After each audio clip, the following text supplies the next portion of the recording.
வணக்கம் நண்பர்களே. இன்றைக்கி நம்ம வீடியோ தொகுப்புகளை என்ன பார்க்க போகிறோம்னா, எதிரி மாரண பிரயோகம். இந்த எதிரி மாரண பிரயோகம் 21 நாள்லேயே குயிக்காக வேலை முடியும். அதுக்கு முன்னாடி நம்ம அகோர பைரவி மாந்திரிகம் யூடியூப் சேனலை சப்ஸ்கிரைப் பண்ணாதவங்க சப்ஸ்கிரைப் பண்ணுங்கள், 4 பேருக்கு ஷேர் பண்ணுங்கள். வாங்க வீடியோ தொகுப்புக்குள்ளே போகலாம். இந்த முறையானது அமாவாசையில் மட்டும்தான் இதை நீங்கள் பண்ணணும், சரிங்களா? ஒரே ஒரு நாள் தான் வேலை. என்ன அப்படின்னா, இந்த எந்திரத்தை எழுதுங்க, ஒரு தகட்டில் எழுதுங்க. எழுதிட்டு நீங்கள் என்ன பண்ணணும்னா, ஒரு மஞ்சள் நீரில் 3 திருப்பு முக்கி எடுத்துருங்க.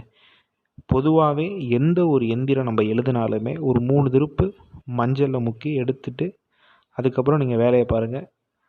சில நபர்கள் இந்த பால் பன்னீர் விபூதி அந்த இது பண்ணுவாங்க.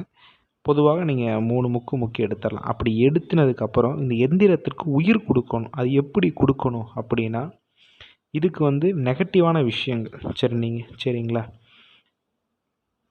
கருமுறை ஐங்காயம் வைங்க. இதே நீங்கள் நல்ல விஷயம் பண்ண போகிறீங்க, வசியம் மோகனம் இந்த மாதிரி ஒரு நம்ம விரும்பக்கூடிய நபரை வசியம் பண்ணுறோம் அப்படிங்கிறதுக்கு இருந்தால் அதற்கான எந்திரத்திற்கு மூலிகை முறை ஐங்காயம் பயன்படுத்தலாம், சரிங்களா? இது நெகட்டிவான விஷயம், எதிரியை தட்டக்கூடிய விஷயம், அவன் இறக்கக்கூடிய விஷயம். அதுக்கு நெகட்டிவான கருமுறை ஐங்காயம் பயன்படுத்துங்க. இதை நீங்கள் எந்திரத்தில் ஒரு 4 இதுக்கு வச்சு மையப்பகுதியில் வச்சு நான் ஸ்க்ரீனில் கொடுக்குற மந்திரத்தை வெறும் 5008 உரு, சரிங்களா? 5008 நீங்கள் உரு கொடுக்கணும். ஐங்காயம் வச்சுட்டு நீங்கள் உரு கொடுக்கும்போது 5000 உரு கொடுத்தீங்கன்னா அது ஒரு 25,000 உருக்கு சமம். மாந்திரிகம் பண்ணுறவங்களுக்கு அதோட மகிமை தெரியும். அதனால் நான் சொல்கிறேன். இந்த எதிரி மாரணத்தை நீங்கள் எப்படி பண்ணணும் அப்படின்னா, மயான சாம்பலில் எதிரியாக நினச்சி ஒரு உருவப்பாவை பிடிங்க, சரிங்களா? அது நீங்கள் வெறும் இதில் பிடிக்கக்கூடாது, முறம் சரிங்களா, முறத்து மேலே அந்த மயான சாம்பலில் பிடிங்க.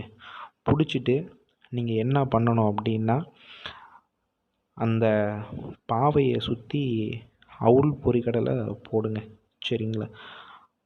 ஆண் பாவை செய்கிறீங்கன்னா அந்த ஆண் மர்ம உறுப்பு, பெண்ணுக்கு இருந்தால் அந்த பெண்ணான அதை இதை வைங்க, சரிங்களா? பாவை செய்யும்போது ஒரே ஒரு இது என்னென்னா, அவங்க சிந்தனையிலேயே நீங்கள் செய்யுங்க, சரிங்களா? அடையாள பொருள் இருந்தால் ஒன்றும் பிரச்சனை இல்லை அடையாள பொருள் இல்லை, நான் மனசை ஒருநிலைப்படுத்துவேன் அப்படின்னா அந்த சிந்தனையிலேயே அந்த பாவையை செய்யுங்க. செஞ்சுட்டு நீங்கள் என்ன பண்ணணும்னா, நான் ஸ்க்ரீனில் கொடுத்துருக்க எந்திரத்தை நீங்கள் எழுதியிருப்பீங்க. இதை என்ன பண்ணுறீங்கன்னா, ஆண் உறுப்புக்கு மேலே அந்த தொப்புள் ஆண் உறுப்பு, சரிங்களா? அதுக்கு நடுவில் இந்த எந்திரத்தை ஒரு ஒரு கருவேலை கட்டையில் நீங்கள் அப்படியே பொறுமையாக அடித்து இறக்குங்க, சரிங்களா? அது பாவையில் லைட்டாக வச்சாவே உள்ளே இறங்கிரும். ஆனால் இருந்தாலும் அந்த கோபத்தோட மையப்பகுதியில், அந்த தொப்புளுக்கும் ஆணுறுப்புக்கும் நடுவில் அந்த மையப்பகுதியில் கருவேலை கட்டையாலே மெதுவாக அடித்து இறக்குங்க. அடித்து இறக்கிட்டு நீங்கள் என்ன பண்ணுறீங்கன்னா, நான் ஸ்க்ரீனில் கொடுக்குற மந்திரத்தை 5008 உரு, சரிங்களா? ஒரே நாள் தான் கொடுக்கணும், இதை விட்டுலாம் பண்ணக்கூடாது. ஒரே நாளில் 5008 உரு கொடுங்க, சரிங்களா? அப்படி நீங்கள் மந்திரம் சொல்லிக்கிட்டே இருக்கும்போது அவுள் பொறி அதை அந்த பாவை மேலே போட்டுக்கிட்டே மந்திரம் சொல்லுங்கள், சரிங்களா? இதை எங்கே பண்ணணும் அப்படின்னா, அமாவாசை அன்று மயானத்தில் மட்டும்தான் பண்ணணும். பண்ணிவிட்டு கடைசியாக பூஜை முடிக்கும் போகும்போது என்ன பண்ணுறீங்கன்னா, ஒரு கோழி, சரிங்களா, ஒரு கோழி அறுத்து ரத்தத்தை முழுசாக உதிரத்தால் அந்த உருவப்பாவை ஃபுல்லாக நனைங்க, சரிங்களா? நினச்சிட்டு நீங்கள் என்ன பண்ணணும் அப்படின்னா, மயானத்தில் மேற்கு திசை அப்படி இல்லைன்னா வடக்கு திசை, சரிங்களா, அந்த இடத்துல நல்லா குழி தோண்டி புதைச்சிட்டு நீங்கள் என்ன பண்ணணும் அப்படின்னா, பன்றி மலம் அப்படி இல்லைன்னா நாயோட சிறுநீர் இது கிடச்சா அதை வச்சு நீங்கள் போட்டு மூடலாம். அப்படி இல்லைன்னா நீங்கள் விட்டுருங்க, சரிங்களா? அப்படி நீங்கள் பண்ணிவிட்டு மூடி வச்சுட்டு திரும்பி பார்க்காம வந்துடுங்க. எதிரியானவன் வெகு சீக்கிரத்துலேயே மாரணமாவான். இதெல்லாம் அனுபவத்தில் கை கண்ட முறை. அவனுக்கு நேரம் சரியில்லை அப்படின்னா அடித்து தள்ளிட்டு வரும், சரிங்களா? தட்டிட்டு வரும், கொஞ்சம் கூட பிசுறு தட்டாது, ஆளை தட்டி விட்டுரும். இது நல்ல நோக்கத்துக்காக நீங்கள் பயன்படுத்துங்க. அப்பாவி மேலே பயன்படுத்திடாதீங்க. மிகப்பெரிய கர்ம பலனை சந்திப்பீங்க அப்பாவி மேலே பயன்படுத்திட்டிங்கன்னா.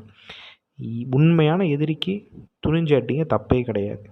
சரிங்களா? மீண்டும் அடுத்த காணொளியில் சந்திக்கிறேன். நன்றி, வணக்கம்.